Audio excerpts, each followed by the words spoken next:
It's that time of year. Again. Hey, I'm Emily, I'm an artist, and I'm trying to accomplish anything. I'll start this off by telling you my goal setting strategy for 2024 and why it didn't work for me. Last year, I made a bingo card with 24 goals and a free space in the middle. The issue I faced was the goals that I made and what I found exciting to me and what I was passionate about changed pretty significantly within the first couple months of the year, and even more so by the end of the year. So a lot of my goals became meaningless to me. I think 24 needed to be pared down to half of that, or maybe a little less, to be things that I really cared about accomplishing and also to be realistic to the timeline of 1 year. So this year I narrowed it down to 4 goals that I think are timeless. Things that sound like a good idea to accomplish no matter where I am in life. If my job changes, if my hobbies or my lifestyle change, they'll still be things that make my life better. In addition to these goals, I have a short no-buy list and also a slow buy list. We'll go through everything one by one, and maybe something will stick out to you and you'll get some inspiration for what you want to add to your 2025 lists. Let's get into it. Let's start with the resolutions. I want to make an appointment with a financial advisor. I think a yearly appointment with a financial advisor could not ever be a bad idea. I think that my job and my income have already done a lot of changing, and they're going to keep changing, I imagine. So I don't think it could hurt to talk to a professional. Plus, I don't really have any long-term financial goals other than like retirement, I guess. But I feel like there's a lot of things in between now and retirement that I could make a goal for, and I would love some guidance on that.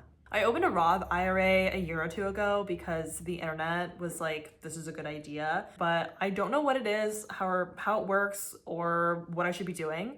So I'm definitely not maximizing that the way that I could be. I'm sure with enough research, you can learn anything, so I could learn this, but this is part of my life that I feel confident investing in, to be able to have a professional just tell me like, this is what you need based on your income and your job and your lifestyle and like my specific situation. My next goal is to give a compliment every day. This accomplishes 2 things. Someone I love receives a compliment for being their amazing self, and I get a moment of reflection and gratitude to think about how much I appreciate and value the people in my life. Right now I've been spending a lot of time alone, so my mind immediately goes to how I can compliment my friends and my family, but I think with practice, this will extend to strangers too. With this, I also look forward to getting better at giving compliments. As with anything, the more you practice, the better you get. My third goal is to maintain a movement routine.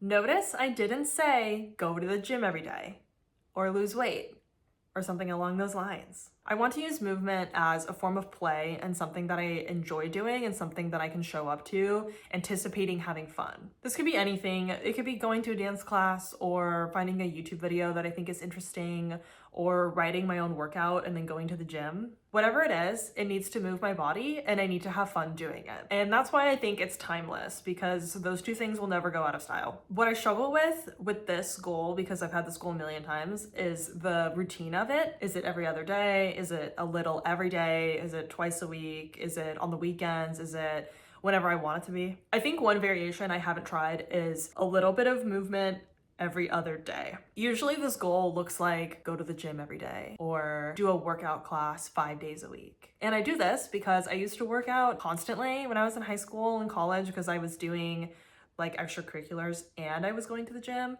So I'm like, why can't I just keep doing that? Well, because you're old now. So I always show up to this goal just way too strong. So this is like going to be my version of a baby step with this one. Another layer to this is that I am deeply affected by the weather. If the sun is not out, then you will not see me.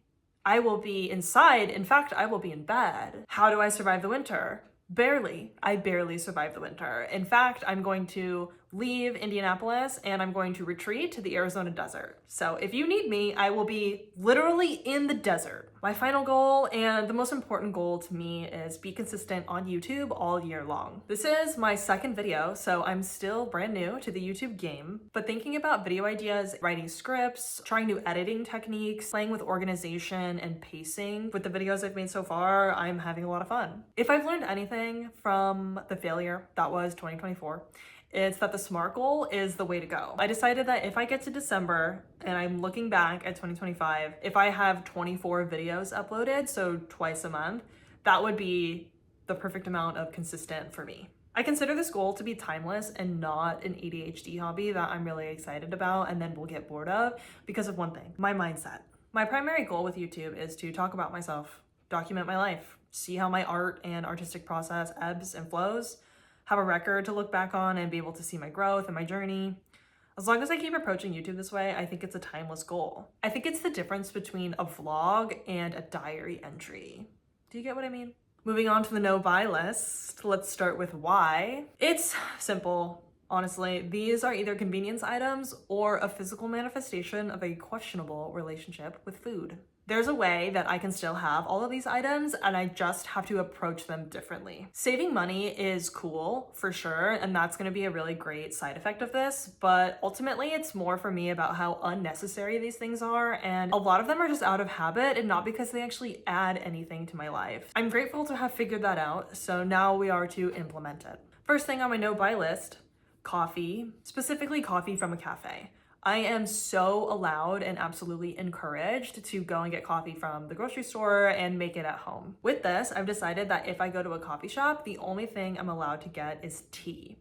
I'm really not the biggest fan of tea. I think it's unlikely that I would buy it every time I'm at a coffee shop, and I really doubt that I would ever drive to a coffee shop to order tea. We have hot water at home. If I allow myself to buy matcha or chai or even hot chocolate, then this whole thing goes out the window because that will become the new habit and we just aren't gonna go there.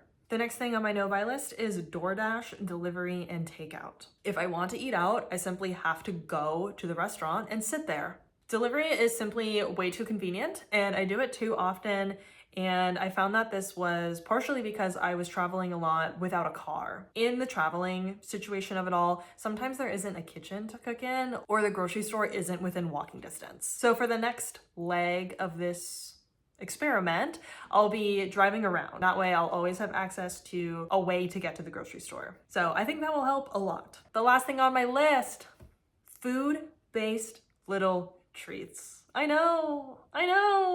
I love a little treat. I love a little coffee and a little kombucha, maybe a juice or a pastry. I'm not against little treats. In fact, I need them. Instead of food-based treats, I want to focus in 2025 on experience-based little treats. Trying and learning new things is way more important to me than a $5 pastry that I'm going to eat in less than 5 minutes. Free experience-based little treats that I've come up with are going to a museum on their free days, taking your homemade lunch to the park for a picnic, checking Eventbrite for free events. Oftentimes Eventbrite will have events that are free and you just have to sign up through the website, so check that out. Or you could take a walk to the little free library in your neighborhood, grab a book, read it, bring it back. Low cost ideas would be the Dollar Theater if those still exist near you, or going to the matinee. A lot of the times libraries and community centers will have talks with like authors or other community events, and they're free or low cost or donation based. And if you look hard enough, you might be able to find a donation based workout class. I know that there's a place in Arizona that I love to go to, so they exist.